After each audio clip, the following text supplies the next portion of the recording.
कंज कृपा सिंधु नररूप हरि महामोह तम कुंज जासु वचन रवि करे निखर गुरु बिनु ज्ञान न उपजे गुरु बिनु मिले न भेव गुरु बिनु संशय न मिटे जय जय जय गुरुदेव। बोलिए प्रेम से श्री सद्गुरु महाराज की जय। परमाराध्य गुरुदेव के पावन श्री चरणों में कोटि शरणम। आदरणीय धर्म प्रेमी सज्जनों, माताओं, बहनों तथा प्यारे, आज का दिन बड़ा शुभ दिन है। आज विद्या की देवी मां सरस्वती का पूजन लोग कर रहे हैं। माता सरस्वती को विद्या की देवी कहा जाता है। विद्या क्या है? किसी भी विषय के व्यवस्थित ज्ञान को विद्या कहते हैं। ज्ञान और विद्या में बहुत ज्यादा अंतर नहीं है। गुरु महाराज कहा करते थे कि विद्या वही है जो हमको दुर्गुणों से दूर कर दे, काम क्रोध आदि विकारों से दूर कर दे, वही असली विद्या है। और विष्णु पुराण में जब हम पढ़ते हैं तो वहां पाते हैं सा विद्या या विमुक्तये। विद्या वही है जो विमुक्त कर दे, बंधन से मुक्त कर दे, मुक्ति प्रदान कर दे, असली विद्या वह है।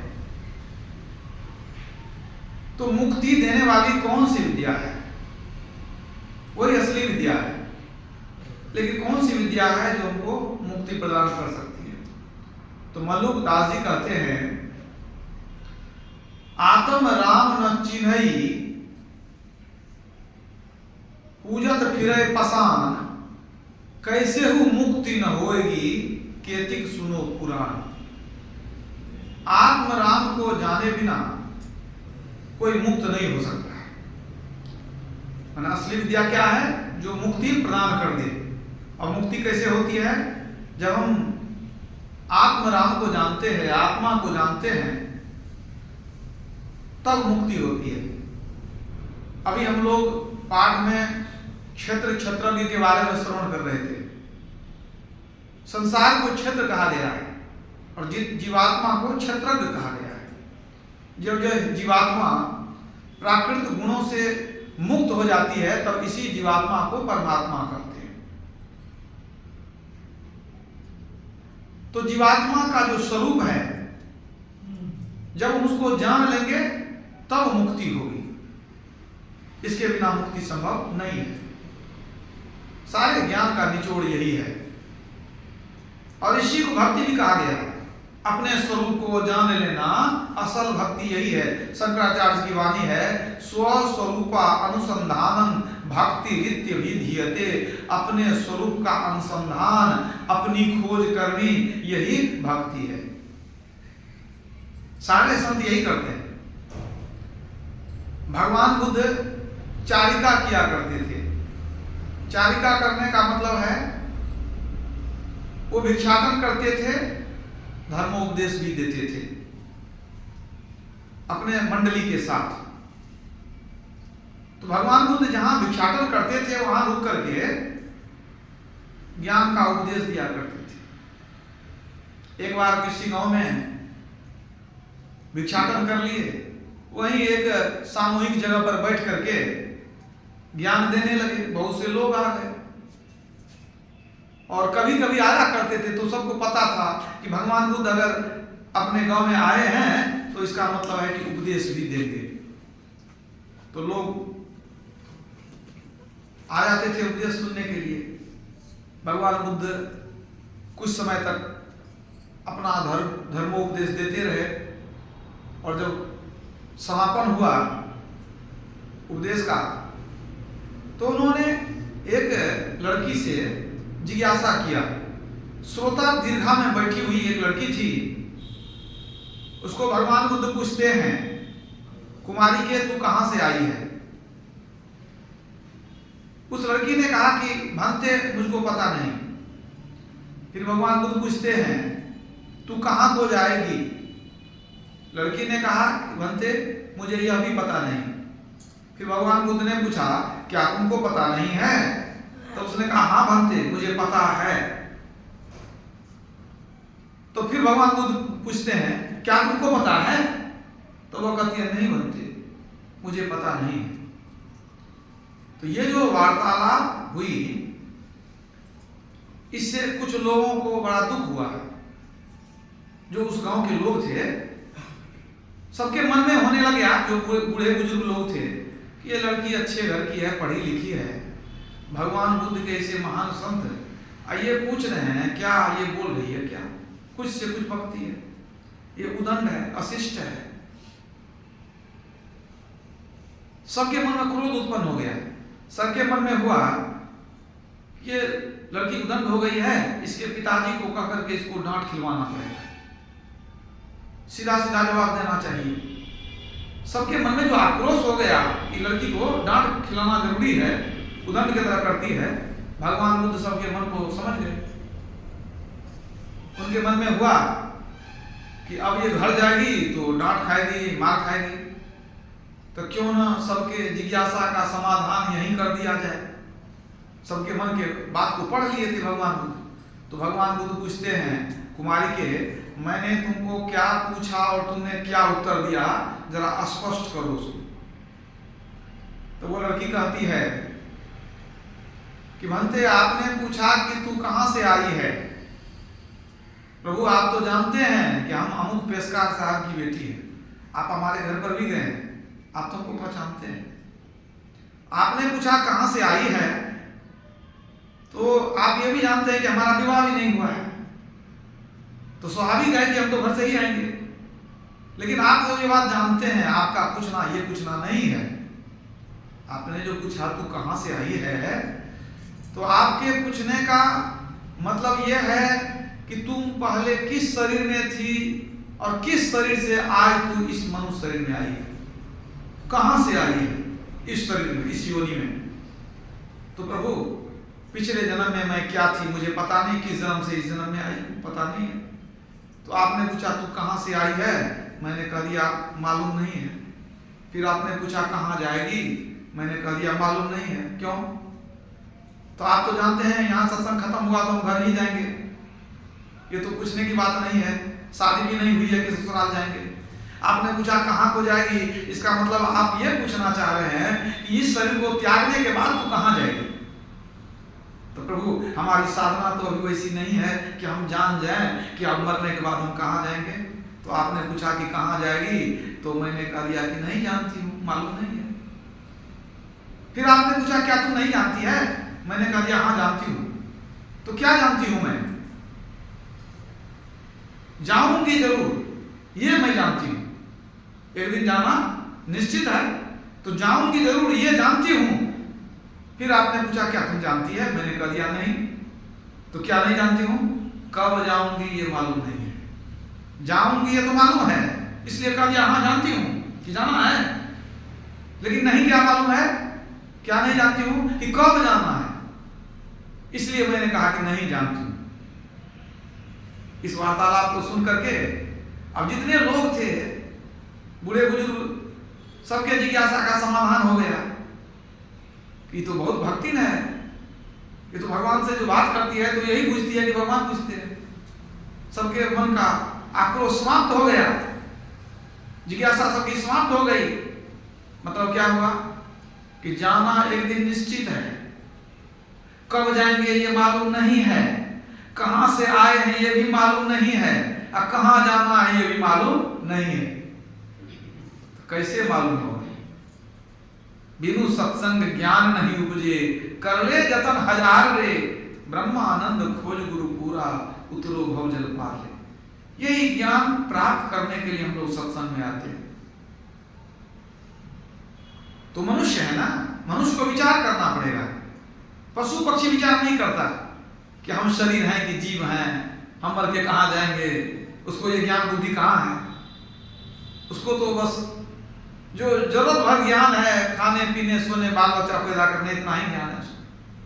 लेकिन मनुष्य तो विचारवान होता है, विवेकशील होता है, इसको विचार करना चाहिए। क्या को मैं आया कहाँ थे, कित जाना कित सार, को मम जननी को पिता, या को कहिए विचार। मनुष्य को विचारवान होना चाहिए। क्या विचार करेगा? को मैं कौन हूँ, आया कहाँ से, मैं कहाँ से आया हूँ, कित जाना मर के कहाँ जाना है, कित सार संसार में सार वस्तु क्या है, को मम जननी को पिता, हमको पैदा करने वाले कौन है,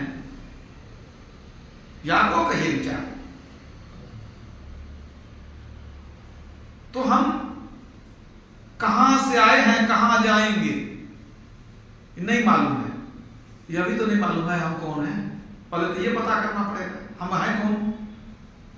जब तक ये नहीं जानेंगे तब तक आगे की बात क्या जान पाएंगे। और अपने को जान लिए तो यही तो है मुक्ति, यही मुक्ति है। आत्म राम न चिन्हई पूजत फिरे प्रसान, कैसे हो मुक्ति न होएगी ये खेती सुनो पुराण। अपने आप को जान लिए तो मुक्त हो गए, सारे बंधनों से मुक्त हो गए। अपने को जान लिए तो परमात्मा को जान लिए। खुदा से हो अगर मिलना पता खुद का लगा लेना। खुद का पता चल जाएगा तो खुदा का पता चल जाएगा। तो सत्संग में यही बतलाया जाता है हम कौन हैं, कहां से आए हैं, कहां जाएंगे, संसार में सार वस्तु क्या है, इसको जानना जरूरी है। तो संत लोग बतलाते हैं कि हम शरीर नहीं है, शरीर में रहने वाली जीवात्मा है, शरीर को संचालित करने वाली रूह है। तुलसीदास जी ने लिखा है रामचरितमानस में, ईश्वर अंश जीव अविनाशी, चेतन अमल सहज सुख राशि, सो माया बस भय गोसाई, बंधे कीर मरकट की नाई। ईश्वर अंश जीव अविनाशी, हम जीव हैं, हम ईश्वर के अंश हैं, हम अविनाशी हैं, हमारी मृत्यु कभी नहीं हो सकती, शरीर की मृत्यु होती है। और हमारा स्वरूप कैसा है? चेतन अमल। चेतन, हम जड़ पदार्थ नहीं है। ईश्वर चेतन है, हम भी उनके अंश हैं, चेतन है, जानदार पदार्थ चेतन। अमल, मल रहित, हम परम पवित्र हैं। सहज सुख राशि, हम आनंद स्वरूप हैं, सुख का खजाना हम स्वयं हैं। अपना पता नहीं है इसलिए सुख नहीं मिलता है, सहज सुख राशि। लेकिन सो माया बस भय गोसाई, वह जो चेतन है, वह जो अमल है, सुख राशि है, जो ईश्वर का अंश है, वो माया के फंदे में पड़ गया। माया, सो माया बस भय गोसाई, माया के वश में पड़ जाने से क्या हुआ? बंधेरु कीर मरकट की नाई। क्या कहते हैं तुलसीदास जी? कीर और मरकट, सुगा और बंदर के तरह पराधीन हो गए, परतंत्र हो गए। जैसे कोई मदारी सुगा और बंदर को अपने वश में करके रखता है, नचाते रहता है, उसी तरह हम माया के वश में हो गए हैं, हम नाचते रहते हैं। जो माया सब जगह ही नचावा, अजासु चलित लखी काहू न पावा। माया संसार को नचा रही है। तो वही कहते हैं कि जीव जब माया के वश में पड़ गया तो वह उसी तरह नाच रहा है जैसे मदारी सुगे और बंदर को नाचाता रहता है। अब आगे और बतलाते हैं तुलसीदास जी विनय पत्रिका में जीव के बारे में। जीव जबते हरिते बिलदानो, जीव जब से ईश्वर से अलग हुआ, हम ईश्वर के अंश हैं, तो हम कभी ईश्वर के साथ ही थे, तब कोई दुख नहीं था।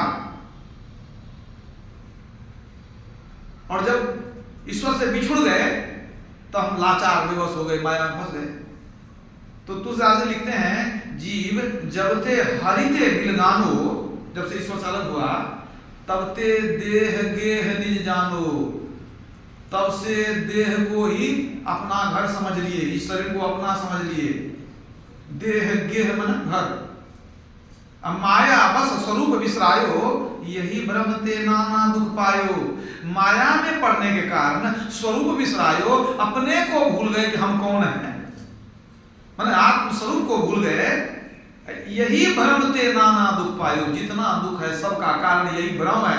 भ्रम क्या है कि हम अपने आप को नहीं जानते हैं, शरीर को ही अपना समझते हैं, संसार को अपना समझते हैं, अपने को ही नहीं जानते हैं, ईश्वर को नहीं जानते हैं।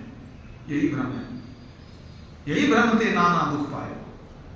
तो ईश्वर से जो अलग हो गए, माया में फंस गए, अपने को भूल गए, यही दुख का कारण है। अगर हम अपने को पहचान लें, अगर हम माया से निकल जाए, अपने को पहचान लें, ईश्वर हमको मिल जाए, सब दुख समाप्त। इसी बात को कबीर साहब ने अपने तरह से कहा है, गिरी पर्वत के माछरी भवसागर आया हो, कहे कबीर धर्मदास से जम बंसी लगाया हो। गिरी पर्वत के मछली, पर्वत के शिखर पर रहने वाली मछली वहां से लुढ़क करके गिर गई। मतलब ये जीव ईश्वर के पास रहता था निशब्द परम पद में, और वहां से फिसल करके कहां गया? निशब्द से शब्द में आया, शब्द से प्रकाश में आया, प्रकाश से अंधकार में आगे गिरा हुआ है। तो गिरी पर्वत के मछली भवसागर आया हो, मतलब नीचे गिर गया। कहे कवि धर्मदास से थे जम बंसी लगाया हो। कवि साहब कहते हैं धर्मदास, जम जो है बंसी में फंसा दिया है, माया के जाल में हमको फंसा रखा है, मतलब जीव को फंसा रखा है, आवागमन के चक्र में घूम रहे हैं। तो ईश्वर से अलग हुए, भवसागर में आ गए, माया में फंस गए, जन्म मरण के चक्र में रो रहे हैं। यही बात को महाराज कहते हैं, तुम उतरी परियो तम माही, पीव निःशब्द में, ताते पड़ गयो दूर, चलो निःशब्द में। तुम्हारा पिता तो निःशब्द में है, और तुम भटक करके आ गए अंधकार में। तम माही, तम माना अंधकार, इसीलिए ईश्वर से दूर हो गए हैं। अब क्या करें? चलो निःशब्द में, उल्टा चलेंगे तो अपने घर को पहुंच जाएंगे, अपने आप को भी जान लेंगे, अपने को भी जान लेंगे, अपने घर भी पहुंच जाएंगे, सब दुख समाप्त हो गया। जैसे कोई सेठ का पुत्र मेला में भटक जाए, कोई भिखारी पकड़ ले तो उसको भिखारी बना देगा, लेकिन अगर किसी तरह से फिर से उसको याद आ जाए, कोई पहचान ले, कोई पहुंचा देगा, तो घर पहुंच गया, सब दुख समाप्त, फिर से वो सेठ पुत्र हो गया। वही बात है, हमारे दुख का कारण यही है कि हम अपने स्वरूप को भूल गए हैं, माया में पड़े रहने के कारण। पहले माया को समझेंगे, माया से निकलेंगे, माया के द्वारा ही माया से निकलेंगे। पानी में गिरा हुआ आदमी मान डूब रहा है पानी में, तो पानी से निकलना चाहता है, क्या उछल करके सूखे जमीन पर आ जाएगा? नहीं, वो पानी में है तो पानी के सहारे ही वो सूखे की तरफ बढ़ेगा, पानी को पकड़ते हुए ही पानी के सहारे निकलेगा और फिर पानी से बाहर आ जाएगा। तो हम लोग माया में घुसे हुए हैं, तो माया के सहारे ही माया से निकलेंगे। अब जैसे हम लोग एक नाम का जप करते हैं, एक रूप का ध्यान करते हैं, ये भी माया की है, लेकिन इसको पकड़ते हुए, छोड़ते हुए, आगे बढ़ते बढ़ते माया से निर्माया हम चले जाते हैं। स्थूल सगुण साकार जो है सब माया है। यहां तक कि अनहद नाद जो सुनते हैं वो भी माइक शब्द है, निर्मायिक शब्द नहीं है।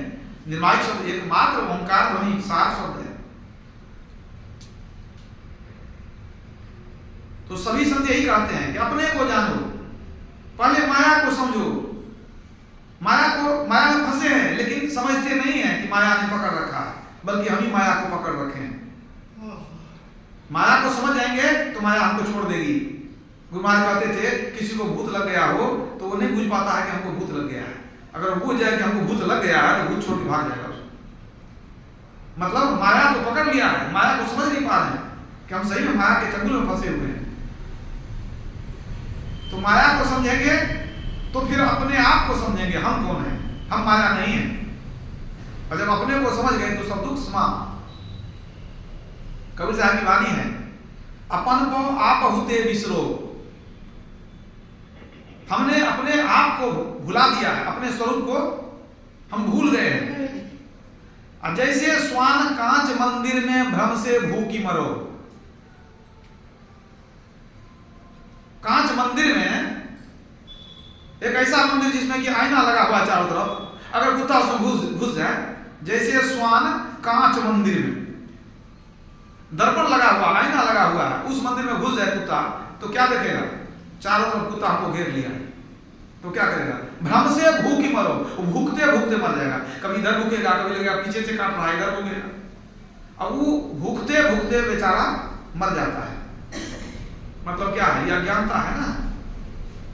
वो है एक ही, वो अनेक देख रहा है, वो अपने को नहीं जान रहा है कि हम ही हैं, इसलिए द्वैत भाव में लगा हुआ है। जहां द्वैत है वहां राग और द्वेष है, वही घृणा है, वहां ईर्ष्या है। उसको ज्ञान हो जाए कि नहीं सब हम ही हैं, तो क्या दुख रहेगा? यहाँ जितने मनुष्य हैं सभी एक ही परमात्मा के रूप हैं, लेकिन हम लोग द्वैत भाव में लगे हुए हैं। संत लोग कैसे सबको अपना समझते हैं, वसुधैव कुटुंबकम, पूरा संसार हमारा है, पूरा संसार हम ही है, एको ब्रह्म द्वितीयो नास्ति। लेकिन हम जो अपने को नहीं जानते हैं, इसलिए सब अलग अलग है, सब हमारा दुश्मन है, इसलिए भूख करके मरते हैं। ज्यों के हरि बपू निरख कूप जल, प्रतिमा देख गिरो। कबीर साहब की वाणी है, अपन को आप बहुते बिसरो, जैसे स्वान कांच मंदिर में भ्रम से भूखी मरो। ज्यों के हरि बपू निरख कूप जल, प्रतिमा देख गिरो, वैसे ही गज फटिक शिला में दसनन आनी अड़ो। मरकट मूठ स्वाद नहीं बहुरे, घर घर रटत फिरो। कहे कबीर नलनी के सुगना, तो ही कवन पकड़ो। ये पूरा पद हुआ। अब इसका अर्थ को समझिए। एक बात तो समझ गए, जैसे स्वान कांच मंदिर में भ्रम से भूखी मरो, दूसरी पंक्ति थी। और तीसरी पंक्ति में कबीर साहब कहते हैं, ज्यों के हरि बपू निरख कूप जल, प्रतिमा देख गिरो। कहते हैं जैसे के हरि सिंह कुआं में अपनी प्रतिमा को देख करके उसमें गिर गया। इसके पीछे भी एक छोटी सी कथा, एक लोक कथा। किसी जंगल में एक सिंह था, तो जब जिसको जो मिल जाए उसको उसी जीव को मार के खा जाए, कभी 1 2 3 को भी मार के खा जाए। तो सभी वन्य जीवों ने मिलकर के एक मीटिंग किया और संवाद भेजा सिंह के पास कि आप किसी को मार के नहीं खाइए, एक एक जीव आपको रोज मिल जाएगा खाने के लिए। एक कोई जीव चला जाएगा, जिसकी बारी होगी एक एक करके आपको जाएगा, उसी एक को आपको खाना। अगर आपको मंजूर हो तो हमारे समाज में शांति रहेगी कि कौन जाएगा वहां हम लोग को मालूम रहेगा। ऐसे नहीं कि कोई परिवार में गुजर गया। तो सिंह जो है सो तैयार हो गया कि ठीक है, एक एक जानवर हमको रोज भेज देना, हम उसी से काम चला लेंगे। तो रोज एक जानवर जाता था, सिंह उसको खा जाता था। एक दिन सुबह से भूखा था, बैठा था, बहुत देर हो गई, कोई जानवर आया नहीं, बड़ा क्रोधित हो गया। उस दिन एक खरगोश की बारी थी, वो खरगोश देर से पहुंचा तो शेर बहुत क्रोधित हो गया, कहां था तू इतना देर, हम भूख से परेशान हो गए हैं। कहा महाराज हमारी कोई गलती नहीं है, रास्ते में कोई हमको रोक लिया था, कोई मिल गया था। कहा कौन मिल गया तुमको जो कि हमारे पास आने से रोक सकता है? कहा एक दूसरा शेर मिल गया था, उसको हम समझाए कि नहीं, जंगल का जो राजा शेर है उसके पास हम जा रहे हैं। वो कहा नहीं हम तुम्हारा भोजन करेंगे, नहीं, जो जंगल का राजा है उसके पास जा रहे हैं। तो वो रास्ते में जो शेर मिला वो हमको बहुत डांटा, बहुत बिगड़ा। वो कहा कि कौन है यह शेर जिसके पास तू जा रहा है, उसको पकड़ के लाओ, पहले उसको मार डालेंगे तब तुमको खाएंगे हम। ये सुना शेर तो बहुत गरजने लगा, अच्छा हमको चुनौती देने वाला दूसरा शेर आ गया है, चलो भेंट करो हमको। कहा वो तो कहा है कि नहीं पहले आपको मार देगा फिर हमको खाएगा। कहा हम देखते हैं कैसे हमको मार देगा, हम छोड़ेंगे नहीं उसको। अब शेर वहां से लाल पीला होते होते चला खरगोश के साथ, खरगोश को उसको ले गया। एक पुराना कुआं था, कहा वो जो शेर था ना इसी के अंदर में है, आप इसको आवाज लगाइए निकलेगा। अब शेर जब जोर से आवाज जब दहाड़ा तो कुएं से अंदर से दहाड़ने की आवाज आई, स्वाभाविक है, प्रतिध्वनि हुई उधर से। जब इधर से रोज जोर से आवाज या उधर से भी आवाज आई, उधर से आवाज आई, तो विश्वास हो गया हाँ अंदर में जरूर एक शेर है, वो हमको आवाज दे रहा है, हमारे बात को जो है दोहरा रहा है, चुनौती दे रहा है। तब वो झांका तो देखा पानी शांत था, देखा सही में उसमें पानी में परछाई दिखाई पड़ा। कहा ठीक है तुमको छोड़ेंगे नहीं। वो कूद गया उस शेर को मारने के लिए, अब कूदा तो उस कुआं में रह गया, गिर करके मर गया। तो ज्यों के हरि बपू निरख कूप जल, बपू माने शरीर के हरि सिंह अपने ही शरीर को देख लिया कूप जल में, उसी में जाकर के गिर गया। वैसे ही गज फटिक शिला में दसनन आनी अड़ो। फटिक शिला संगमरमर को कहते हैं। संगमरमर का जहां चट्टान है, पहाड़ है, तो बड़ा चमकीला होता है, उसमें पूरा दिखाई पड़ता है अपना चेहरा। तो गज में हाथी, विकराल हाथी जब आता है, वहां नजदीक आता है तो उसको अपनी परछाई दिखाई पड़ती है। कह रही इधर तो इसमें भी कोई दांत निकाल करके हमारे तरफ आ रहा है, जैसे ही बढ़ता रहता है उधर से आ रहा है। अब वो अपने दांत को पत्थर में लगा करके जोर से उसको जो है सो लड़ता है पत्थर के साथ। हम हाथी से लड़ रहे हैं, उसको दिखाई पड़ता है हाथी का दांत उसमें चमक से। तो वो जो है ना संगमरमर पत्थर पर अपने दांत को टकरा करके अपने आप को लहू लहुआन कर लेता है, लड़ जाता है उससे। ये क्या है? मूर्खता है। सिंह जो पानी में देखा वो क्या देखा? अपने रूप को देखा, वो नहीं समझ रहा हम ही है, इसलिए वो जान गंवा दिया। हाथी अपने स्वरूप को भूल गया, अपने आप को भूल गया, तो पत्थर में दांत टकरा करके लहूलुहान हो गया, घायल हो गया। ये सब क्या? अज्ञानता के कारण है। मरकट मूठ स्वाद नहीं बहुरे, घर घर रटत फिरो।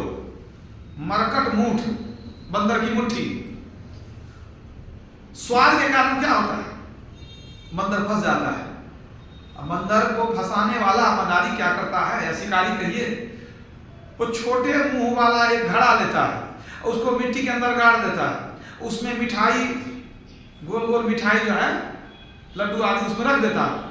अब बाहर में वो लड्डू का टुकड़ा सब एक दो जगह फेंक देता है। अब बंदर कहीं उठा के खाया, टुकड़ा बड़ा स्वादिष्ट लगा तो सोचा किधर है, तो देखते गया एक एक टुकड़ा छोटा छोटा गिरा हुआ है।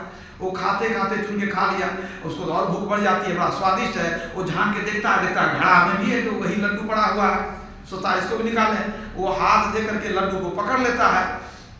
अब स्वाद के फेर में लड्डू को तो पकड़ लिया, और लड्डू को पकड़ने के बाद उसकी मुट्ठी तो बड़ी हो गई। अब वो हाथ खींचेगा तो निकलेगा उसमें से, घड़ा का गर्दन तो छोटा।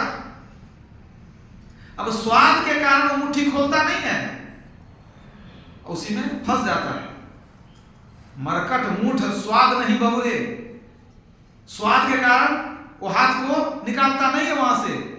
तब क्या होता है? घर घर रटत फिरो।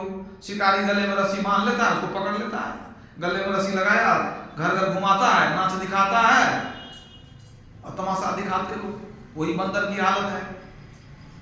बंधेऊ कीर मरकट की नाई, तुलसीदास ने जो कहा मैंने आपको सुनाया, सो माया बस भय गोसाई है, बंधेऊ कीर मरकट की नाई। जीव तो बहुत शक्तिशाली है, परमात्मा का अंश है, सुख स्वरूप है, अजन्मा अगोचर है, लेकिन यह माया के बस में पड़ करके तुलसीदास ने क्या कहा? सुगा और बंदर के तरह वह फंसा हुआ है मदारी के चंगुल में। और उसी की व्याख्या यहाँ कबीर साहब करते हैं। उन्होंने बता दिया कि मिठाई के लोभ में बंदर पड़ गया, माया में फंस गए हम लोग भी। अपने पंच विषय के लोभ में पड़ करके माया में फंसे रहते हैं। अब पंच विषय को त्याग देंगे, माया का क्या करेगी? विषय को त्याग दिए, विषय की तरफ चल दिए, ईश्वर की ओर। अब माया कुछ नहीं कर सकती है, माया अपना जाल फैलाती है विषय के द्वारा। अगर उसमें नहीं फंसे तो और कौन फंसाएगा? फिर अंत में कबीर साहब कहते हैं, कहे कबीर नलनी के सुगना तो ही कवन पकड़ो। अरे नली पर बैठे हुए सुगा, तुमको कौन पकड़ रखा है? कोई नहीं पकड़ा है, तुम खुद ही पकड़े हो। अब इसको भी समझ लीजिए, सुगा फंसाने वाला क्या करता है? एक पतली लकड़ी पर एक नली घुसा देता है। जैसे हम लोग घुमाने वाला पंखा रखते हैं, एक पतली लकड़ी पर एक नली घुसा हुआ है, तो एक नली के आर पार एक लकड़ी घुसा देता है, दोनों तरफ लकड़ी निकली रहती है। अब जो दोनों लकड़ी निकली हुई है, उसको छोटे छोटे दो लकड़ी को गाड़ करके बांध देता है। दो खूंटा छोटा छोटा गड़ा हुआ है, अब उसके ऊपर वो लकड़ी को बांध दिया, और लकड़ी के ऊपर नली है लगी हुई, नली तो घूमेगी, है नहीं? धरती से कम ही ऊंचे पर, ऊंचाई ज्यादा नहीं रखता है। जो दो लकड़ी गाड़ दिया खूंटा, वो बहुत छोटा होता है खूंटा।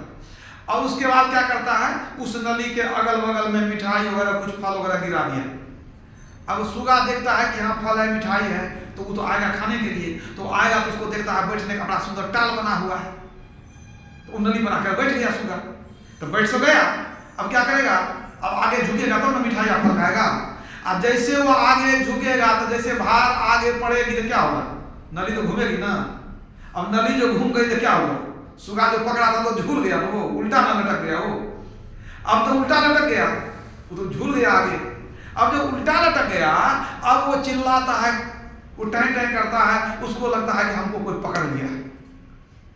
तो वही कहते हैं कबीर साहब, जो उल्टा लटका हुआ सुगा है, अब तो टैं टैं कर रहा लेकिन छोड़ नहीं रहा, उसको लगता है जब गिरेंगे तो मर जाएंगे, उसको उस तरह से लटकने की आदत नहीं है, तो उसको डर लगता है कि मर जाएंगे, हम छोड़ता नहीं है, सोचता कोई हमको पकड़ लिया, शिकारी आया जाल डाल दिया, उसको पकड़ लिया।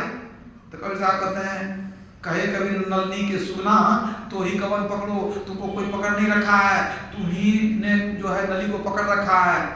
तो सुगा जो है खुद से नली को पकड़ा है, वो सोचता है कोई हमको पकड़ लिया है। मतलब हम लोगों को माया नहीं पकड़ती है, माया को हम लोग खुद पकड़ते हैं। जब तक अपने से माया को नहीं छोड़ेंगे तब तक हमारा कल्याण नहीं है, तब तक हमारी दुर्दशा बनी रहेगी, तब तक हम परतंत्र हैं, संसार और शरीर के बंधन में है, इंद्रियों के बंधन में है। तो इसलिए क्या करना होगा, माया को समझेंगे, माया को त्यागेंगे, तब स्वरूप की पहचान होगी। और जब स्वरूप की पहचान हो गई तो सारा दुख समाप्त। तो इसी के लिए सत्संग है, सत्संग में माया को बताया जाता है, और सत्संग में स्वरूप को कैसे पहचानेंगे यह भी बताया जाता है। और यदि स्वरूप को जान गए, स्वरूप से प्रेम कर लिए, तो संसार से प्रेम करते हैं, अपने से प्रेम करना सीखिए,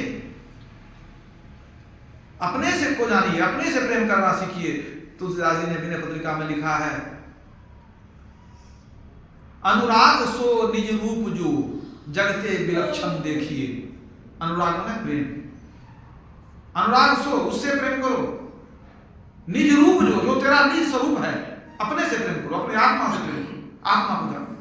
अनुराग सो निज रूप जो, वो कैसा है, जगते विलक्षण देखिए, संसार से विलक्षण है, उसमें 3 गुण नहीं है, 5 तत्व नहीं है, जगते विलक्षण देखिए। और क्या है, संतोष सम शीतल सदा तेहि देहवंत न लेखिए।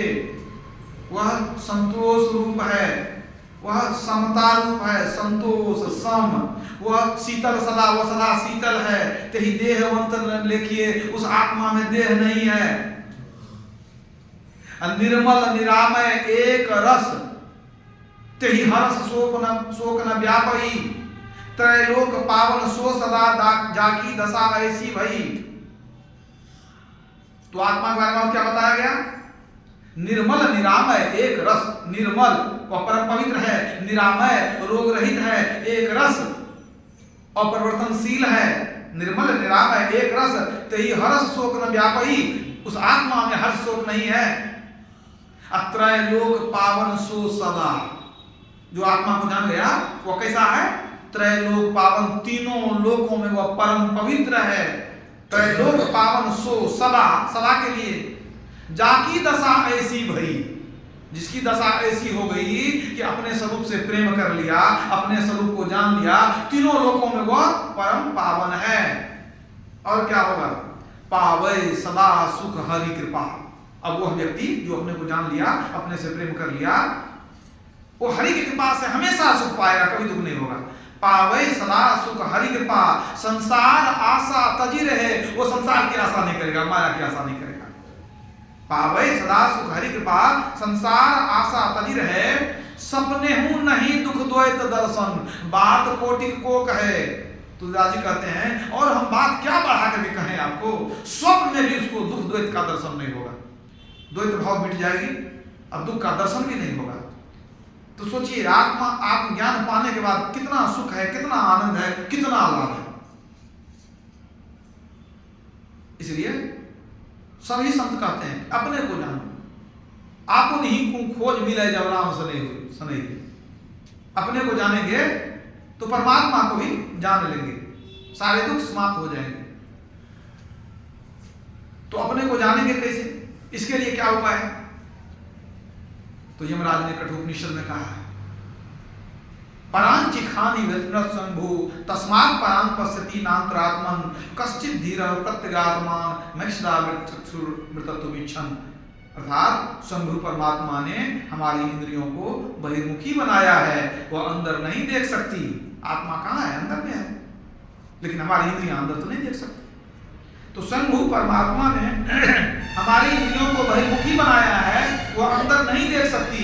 तब कोई धीर पुरुष अमृत तत्व की इच्छा करते हुए मंद नेत्रों वाला होकर दृष्टि शक्ति को अंदर में फेर कर आत्मा का दर्शन करते हैं। तो क्या सब करना पड़ेगा? कहते हैं कोई धीर पुरुष धैर्य रखना पड़ेगा। ये नहीं कि तो ध्यान में बैठे तो ईश्वर मिल गए, आत्मा मिल जाए, संभव नहीं है। पूरा धैर्य रखना पड़ता है इस साधना में। तो कोई धीर पुरुष पहले धैर्य रखिए। अमृत तत्व की इच्छा करते हुए, अमृत पान करने की यदि इच्छा हो, अमर होने की इच्छा हो, मोक्ष पाने की इच्छा हो, तभी ना आप उतना करेंगे। तो पहले अमृत पाने की इच्छा होनी चाहिए और धैर्यवान होना चाहिए। तब क्या करेंगे? तब क्या कहते हैं फिर कि बंद नेत्रों वाला होकर, मतलब ध्यान की अवस्था में बैठने वाला होना चाहिए। दृष्टि शक्ति को अंदर फेर कर, मतलब बाहर देखना छोड़कर अंदर देखेंगे। दृष्टि योग अभ्यास अति ही करत ही करत कपनी सहज ही छूटे प्रौढ़ होवे सुरत तिल दरवाजा टूटे नजर के जोर से अरे हारे में ही लगे टकटकी खूब जोर बर जोर से। मैंने दृष्टियों का अभ्यास जो करेंगे वो प्रकाश में जाएंगे, प्रकाश में उनको शब्द मिलेगा। जब वो सार शब्द को पकड़ लेंगे तब तो आत्मज्ञान हो जाएगा, तब तो अपने को जान जाएंगे। तब वो जान जाएंगे संसार में सब कुछ नाशवान है, एक हम अविनाशी हैं, एक हमारे पिता परमात्मा अविनाशी हैं। उनको ज्ञान हो जाएगा। और जब ये ज्ञान हो गया, आत्मज्ञान हो गया, ब्रह्म ज्ञान हो गया, इसी अवस्था को मुक्ति कहते हैं। यही असली विद्या है। सा विद्या या विमुक्त है, वह विद्या जो मुक्ति प्रदान करे। तो आज विद्या की देवी की उपासना करते हैं, तो पूजा पाठ करते हैं, अच्छी बात है, लेकिन विद्या के मर्म को समझें, वहां तक विद्या ग्रहण करें जहां तक कि मुक्ति न प्राप्त हो जाए। इसलिए सबको चाहिए कि इस आत्मज्ञान को प्राप्त करके अपना कल्याण करें। बोलिए प्रेम से श्री